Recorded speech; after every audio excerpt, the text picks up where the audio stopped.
아침을 여는 뉴스7 8월 19일 오늘의 주요 소식입니다. LX 하우시스는 KCC 글라스의 가전필름이 자사의 제품 구조와 제조 방법 특허 2건을 침해했다며 서울중앙지방법원에 특허 침해 금지 및 손해배상 청구 소송을 제기했다고 18일 밝혔습니다. LX 하우시스는 소장을 통해 KCC 글라스가 현재 시중에서 판매 중인 헤어라인 BCM 가전필름 2종이 지난 2011년과 2012년에 LX 하우시스가 주론한 가전필름 특허 2건을 침해한다고 주장했습니다.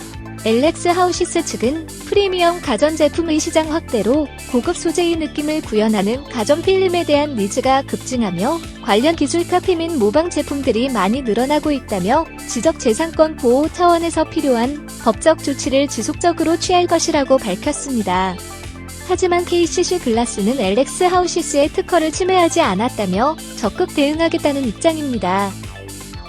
손태승 우리금융그룹 회장이 금융감독원장을 상대로 제기한 해외금리 연계 파생 결합 펀드 징계 취소 소송에 관한 1심 판결이 이틀 앞으로 다가온 가운데 손 회장이 법정에 서지 않을 것으로 확인됐습니다.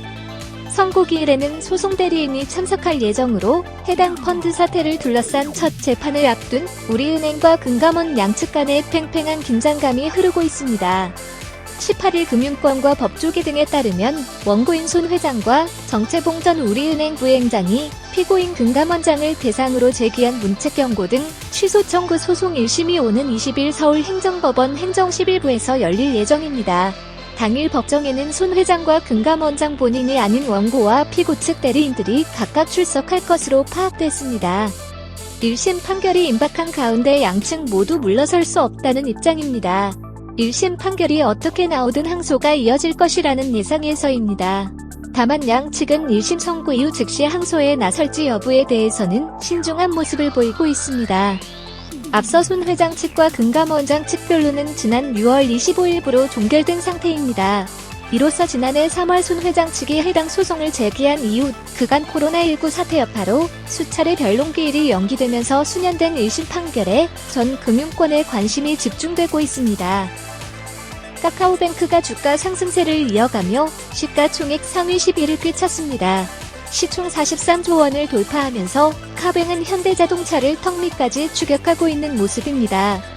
18일 유가증권 시장 마감을 1시간여 앞둔 오후 2시 30분 현재 카뱅은 전날보다 4.00% 뛰어오른 98,000원에 거래 중입니다.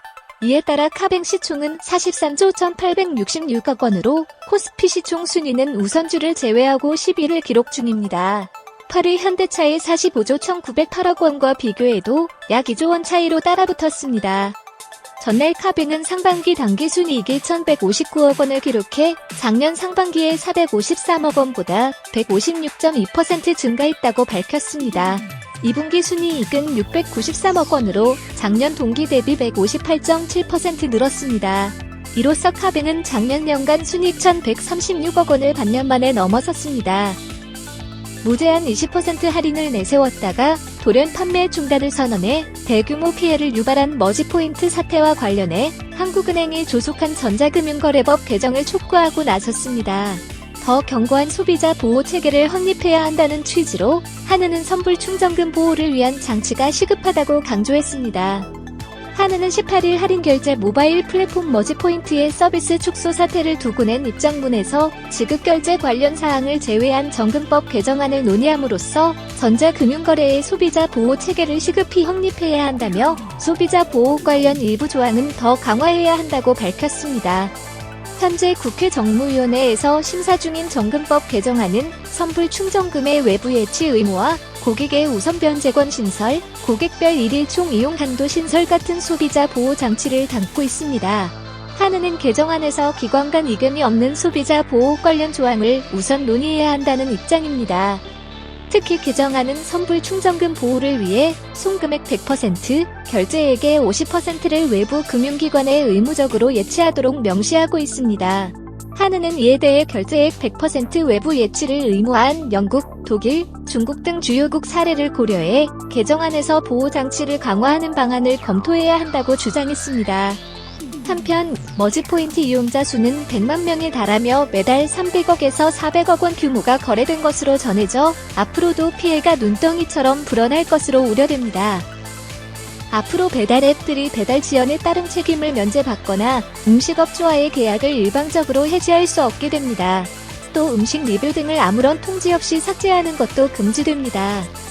공정거래위원회는 국내 1, 2위 배달앱인 배달의 민족과 요기요가 소비자 및 음식업주와 맺은 약관을 심사해 불공정 약관 조항을 이같이 시정했다고 밝혔습니다. 두 업체의 기존 약관은 배달 과정에서 음식 일부가 사라지거나 배달이 지연되는 등 주문, 배달 과정에서 발생한 문제로 소비자에게 손해가 발생하더라도 배달앱은 어떠한 책임도 지지 않도록 규정했는데 공정위는 배달앱을 통한 주문에서 음식의 주문 및 주문한 음식의 배달까지 계약 내용에 포함되고 배달앱에서 음식 가격뿐 아니라 배달비까지 포함해 결제하는 점을 고려해 배달앱이 부담해야 할 법적 책임을 면제할 수 없도록 약관을 고쳤습니다. 올해도 비대면 추석이 예상되면서 편의점 업계가 선물 세트 판매 경쟁에 돌입했습니다. MZ세대의 관심도 끌만한 프리미엄 상품을 대거 선보이는가 하면 사전 예약과 무료 배송도 확대했습니다. 초고가 상품 경쟁도 치열합니다. GS25는 최대 3천만 원이 넘는 2.0 캐럿 다이아몬드와 골드바를 선보였고 CU는 요트와 외제차 렌트카, 이동형 목조주택 등을 내놓았습니다. 세븐일레븐은 고가위 스키와 로봇 청소기를, 이마트24도 순금 상품과 안마 의자 등을 선보입니다. 광동 흑미차는 진도산 흑미를 도우에 적용한 피자 알볼로와 손을 잡았습니다. 광동제약은 피자 알볼로와 함께 흑미의 진심이라는 콘셉트로 행사를 기획, 피자 주문 고객에게 광동 흑미차를 줍니다. 광동 헛개차는 골프웨어 브랜드 골든베어와 함께 골프웨어와 볼마커 등 4종의 협업 상품을 선보입니다. 이노에는 헛개수에 위메이드의 개인 미루포 아이템 및 캐릭터를 넣어 판매해 출시 2달 만에 25만 병이 팔렸습니다. 제약사들이 타 업종과 지속적으로 협업 제품을 출시하는 이유는 새로운 소비층으로 부각되는 MZ세대들에게 제약회사의 올드한 이미지 대신 친근하고 세련된 브랜드 이미지를 전달하기 위해서라고 합니다.